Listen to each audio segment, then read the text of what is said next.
Worthix. Mary Drumond, it's over to you.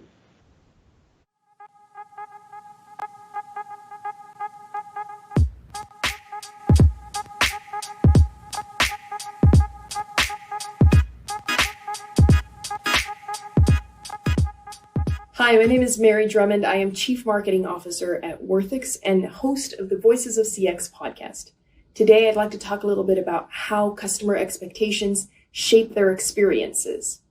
In order to get deep into this topic, we need to first understand what causes expectations to begin with and the setting in which customers find themselves in today's market. To understand customer expectations, the best way to do it is by looking at the customer decision loop. The Worthix customer decision loop is part of the Worthix methodology and is used as a visual aid in explaining the customer decision process. As you can see, every decision loop starts and ends with the customer and their need. So step 1, need. A need is any circumstance that requires a course of action. And when it comes to purchase decisions, we can add wants as a trigger for a purchase as well. When needs or wants meet purchasing power, this is when customers begin shopping to fulfill one or the other. Customer needs haven't changed, as some like to think it does. What actually changes is their expectations. So if we take a good look at the customer need in the example below, you'll see that the need for transportation is one that has always existed. Maybe in the past it was a horse and wagon, and nowadays it's an autonomous flying vehicle. Who knows? The truth is that the need itself hasn't changed, and that need is to get from point A to point B.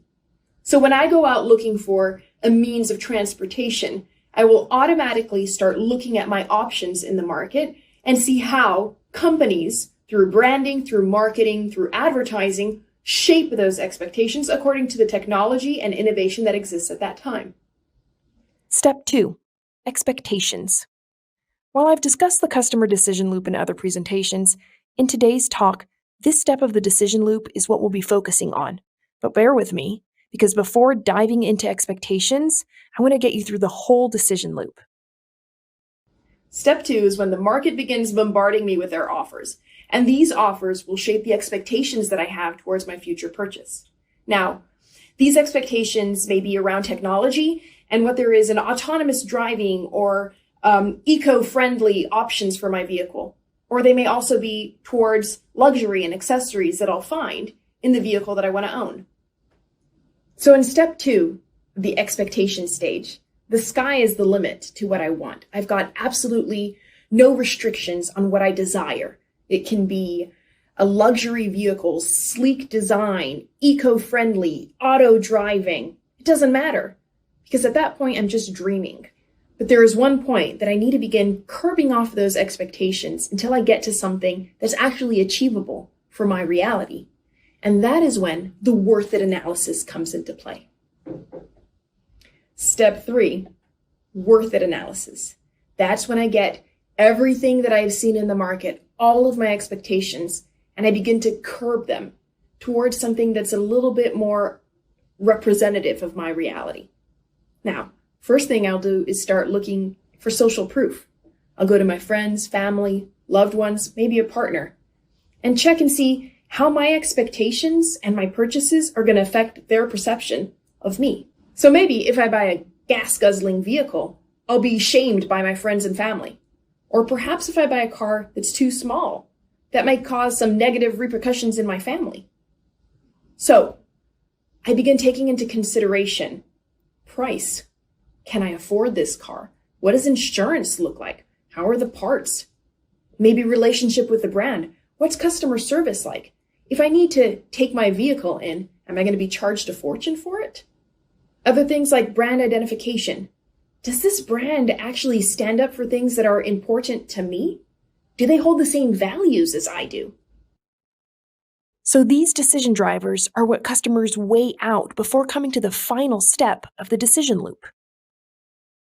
Now, I take all of these drivers and I put them together in my mind, and I choose which ones are going to have the best cost-benefit analysis. How much am I giving up, whether it's price, effort, or something that's important to me, to actually gain the benefit that this product has to offer? And that is when I come to the worth it conclusion. Of everything the market has to offer, I created expectations, I curbed those expectations, and ultimately, the one that weighs out most positively is who's going to get my money. Step 4 is the worth it conclusion. In the example I gave, I chose the vehicle that offered me the best cost benefit for my reality. It's beautiful, it fits my personality, and even though I had to sacrifice a full electric to choose a hybrid, it's in my price point, and it's a cool brand that shares my values. When a need exists, it doesn't necessarily go away once a purchase is made. Some struggle with this concept, but the truth is that the need not only continues to exist, it shifts as our reality and our expectations change, fueled by innovation or life events. This can cause us to go back to step 1 and begin a search for a new solution again and again, and it's why we, as consumers, keep changing our phones, our cars, and our gadgets constantly. As the market changes, our expectations change, and this is the crucial moment where customers opt for repurchase or churn. So I make my decision based on what I consider to be most worth it for me, and I take my car home. This is when I'm confronted with reality, and I begin to see how many of those expectations actually come to pass and how many become expectation gaps. So what are expectation gaps and how do they happen? Well, if we go back to step 2 of our decision loop, expectations happen when I begin searching for a way to solve my need, and I get bombarded by everything that the market has to offer, by the multiple players out there. Now, I perceive value in what they're offering, and what I perceive is regardless of the messaging that the company thinks they're putting out there. What actually matters in this case is how the customer perceives your offer, whether you verbalize it or not. So if what I'm looking for or what I think the company is offering is autonomous driving, but when I take the car home, I find out that it's actually autonomous parking only, see, that might be an expectation gap right there. Now, you may think, I was really clear about what I was offering. Okay, but what was the customer perceiving from their side of the table? That's what you need to find out. The biggest problem about expectation gaps is that they can result in frustration. And frustration is a very negative emotion. Negative emotions do not generate positive experience. They're actually giant problems that may take a really long time fixing. You see, that frustration is caused by what the customer perceives to be maybe manipulation or even like they've been cheated out of something that they were expecting. And it's important for the company to know how big an expectation gap was. Sometimes the expectation gap is small and the customer can just power right through it. But other times it's a deal breaker. And when deal breakers happen, they lead to churn. In the words of Master Yoda, expectation gaps lead to frustration. Frustration leads to negative emotions. Negative emotions lead to bad experiences. And bad experiences lead to the dark side, aka churn. So as a company, you have a responsibility with the messaging that you're putting out for your customers through your marketing efforts and your advertising. You may feel like bending the truth ever so slightly may result in an increase of sales and profits.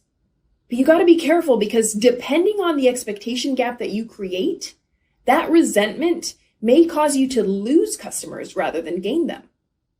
So what matters most? The message that you think you're getting across, or what the customer perceives from your message? I would definitely go with perception and that feeling that you're leaving your customers with. For example, when it comes to vehicle consumption, you'll put a really big sign on that windshield saying, car performed XYZ, and it did so on a straight highway, no stops. Of course you're going to put the optimal consumption on there. You'll even add a disclaimer with a little fine print saying, vehicle performed this way under specific circumstances. Now, what is your customer perceiving from this offer? Do they read the fine print? Now, this may not be a deal breaker for all, and some people understand that you're announcing the very best performance of your car. But for others, maybe that creates an expectation that doesn't actually become a reality. And this could have been the actual reason they purchased the vehicle. For that individual, That's a deal breaker right there. But most importantly, you need to understand what they expect so that you can either provide them with that value or curb their expectations accordingly. And how do you curb expectations? Well, as drastic as it may seem, just need to hit the reset button. There's actually nothing wrong with resetting expectations. Amazon does this all the time. They'll tell you that the delivery date is February 2nd. Now, February 1st comes along, they'll send you an email saying, hey, something happened. You're not getting your offer by February 2nd, but you're getting it by February 5th.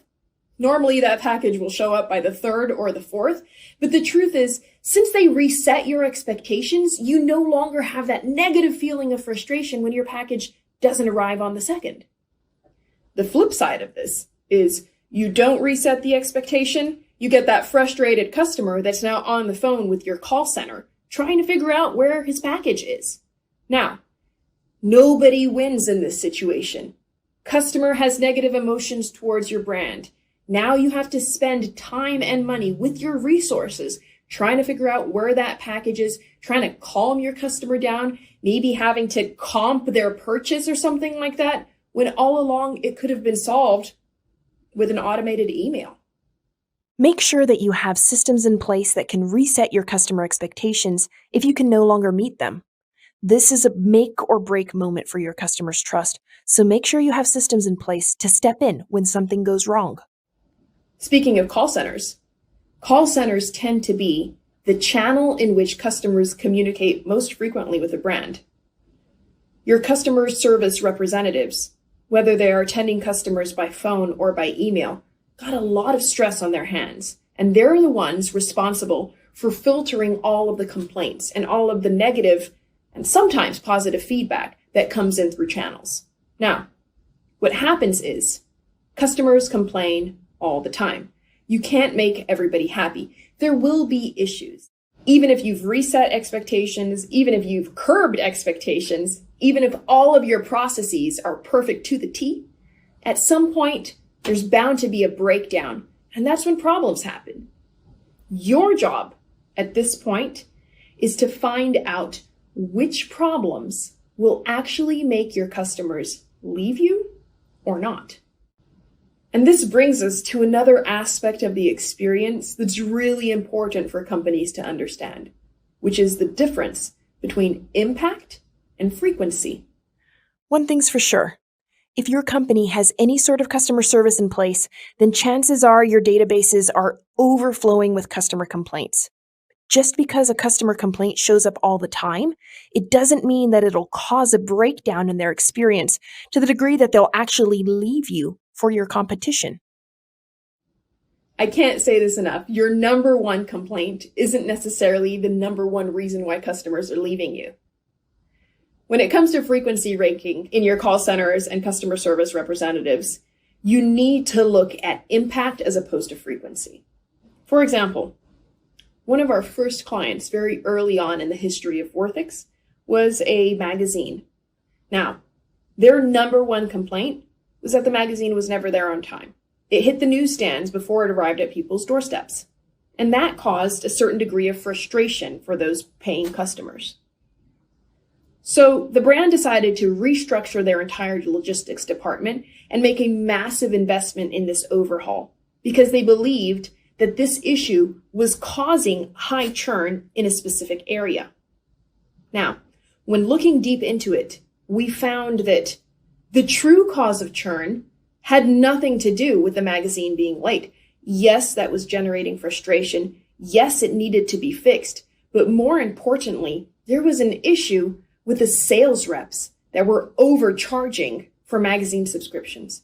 And every time that surcharge on credit cards occurred, the likelihood of customers canceling was 70% higher. Now that's impact versus frequency. Let me give you an example from my personal life. Early on in my marriage, my husband had the terrible habit of leaving a wet towel on the bed in the morning after showering. Now, not only did he leave the towel on the bed, he left it on my side of the bed. And the moisture just sort of seeped through all of the layers of the bedding all the way down to the mattress so that when I put my legs in there at night, my toes kind of felt moist. Not good. So if you were to ask me what my number one complaint was with my marriage, it would definitely be that wet towel. Now, All right, Mary, thank you for sharing those nuggets with us.